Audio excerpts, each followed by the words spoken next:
Hey dojo friends, I wanted to show you this new sword that I received from my friends at RVA Katana in Richmond, Virginia. This is called a Handachi or half tachi, an unusual transitional sword from Japanese history. Let's take a look at this beautiful long sword.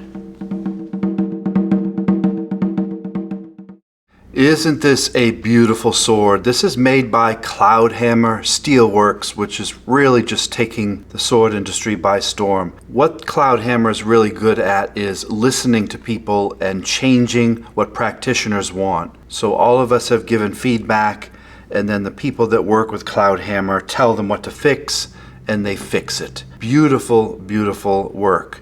This is called the Cobalt Cherry version of the Handachi. Handachi means half tachi or half sword. This is a transitional sword when they were kind of getting off cavalry and kind of going into more ashigaru, walking warriors. Still a large battlefield sword. The nagasa on this is 31.5 inches.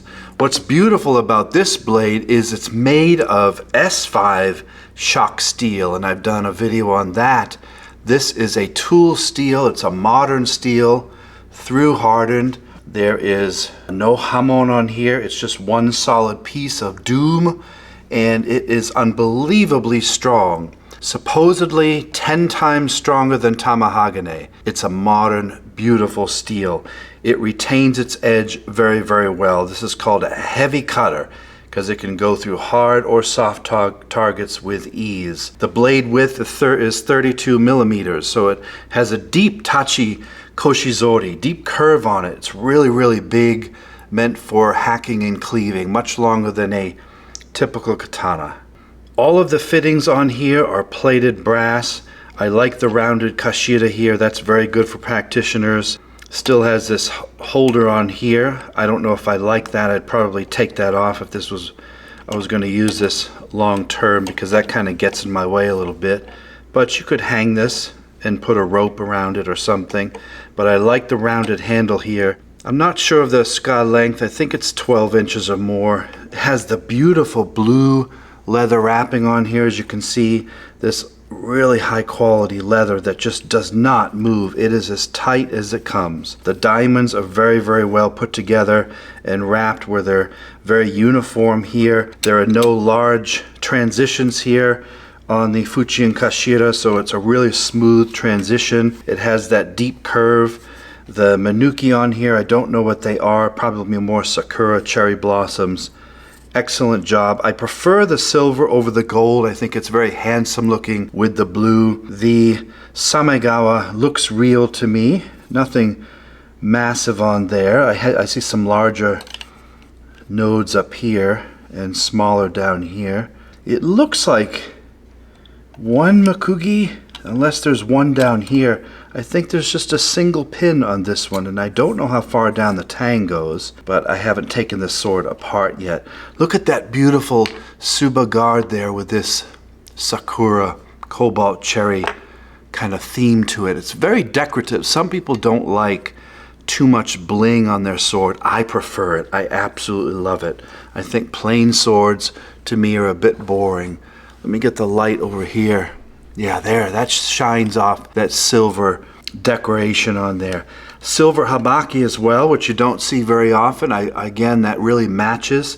And the seppa are also silver on here, on both sides. Really just a beautiful, beautiful sword. Very, very heavy. Bit top heavy, but it's meant to cut, so you're not going to have a balance like a shorter sword where there's more weight back here and more up here. It's heavy on the top. It's going to go right through your targets very easily. I'm going to touch the blade with my hand, but I'll wipe it later with a soft cloth. You can see on here the kisaki is a chukisaki on there. There's no yokote. Again, it's just one solid piece. It does have a little bit of a shinogi on there. It's extremely sharp, and it's going to hold its edge very, very well. If the world was to go to hell in a handbasket, you would want an S5 shock steel like this. It's not going to shatter, it's not going to break, it's not going to bend. It holds its edge for a very, very long time, and it will just crush anything it hits. I love the S5 shock steel. Now, how you can tell it's a Handachi versus a Tachi, this is a Tachi, is it's taken off a lot of this extra stuff on here. These were designed to hold the sword blade down on your horse. So this would tie to your obi or your different types of belts and sashes, and it would swing along you as you're riding on your horse so that you could draw it out and defend yourself. As you can see on here, there's just a kurigata and a sageo. There's no tachio on here, there's no taikogane on here, there's no ashigawa, there's no taikogawa. All of that has been removed. All that's left on here is the Ishizuki Kanamono, which is this end piece. Beautiful job on here with the silver. And again, that reinforces the sai. It keeps it from splitting in case you hit something, or you could dig with it or hit someone with it. So that's a beautiful piece that remains on the Handachi. It still has a kashiwaba on here, which is about a quarter of the way down, and also the seme kanamono on here. So this beautiful, look at that workmanship and quality on there. Again, that keeps the scabbard very, very intact. The scabbard itself, as you can see, had this nice kind of fleck job on it. It's all flickery, it's got silver and blue in it. I don't know how they did that paint job, but they really did a good job with this one. There's no mon crests on here anywhere, and the tachio and everything, as I said, the ashikanamono is all removed on here. Down at the end you have the koiguchi here, which is actually made of metal, and it has again that sakura cherry blossom theme on there. And that metal keeps your scabbard from splitting from the blade itself. So if you were in battle and you were doing this and you couldn't really put it away correctly, or you didn't have your traditional noto, this is going to keep the scabbard from splitting here because it's made of metal. So you're not going to have to worry about anything messing up. Isn't that beautiful? Look at that leather wrap. I absolutely love it. Everything ties together. Just a handsome sword.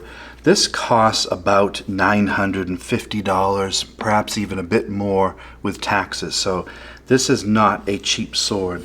Because of the S5 shock steel, because of all the extra bling on here and all this extra work that they did when they manufactured this, the high leather quality wrap, all the fittings, you are going to pay much more. This is not a cheap sword. It's a practitioner grade sword, but on the higher end. It's just a gorgeous piece of replica weaponry.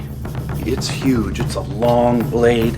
It cuts nicely. I really feel it's a bit top heavy, but again, it's going to pull you toward your cuts.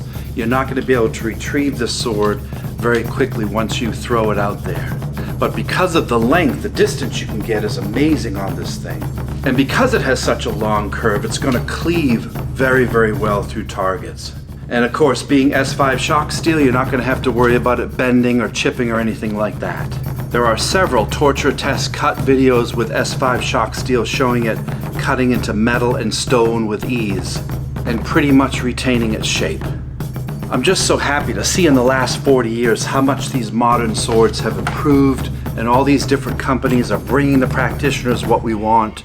And if it's in your budget, it keeps you buying new products because they're putting out new designs and new beautiful fittings on each one of these. A thanks to Cloudhammer Steelworks for making something like this. And a special thanks to my friends John and Scott over at RVA Katana. I'll put the link below where you can check out this sword and many, many others. Those guys in Richmond are absolutely killing it. And I can't thank them enough for sending me this beautiful Handachi. Thank you for watching, my friends. Good luck in your sword collecting and your sword practice. Have a great day. Bye-bye.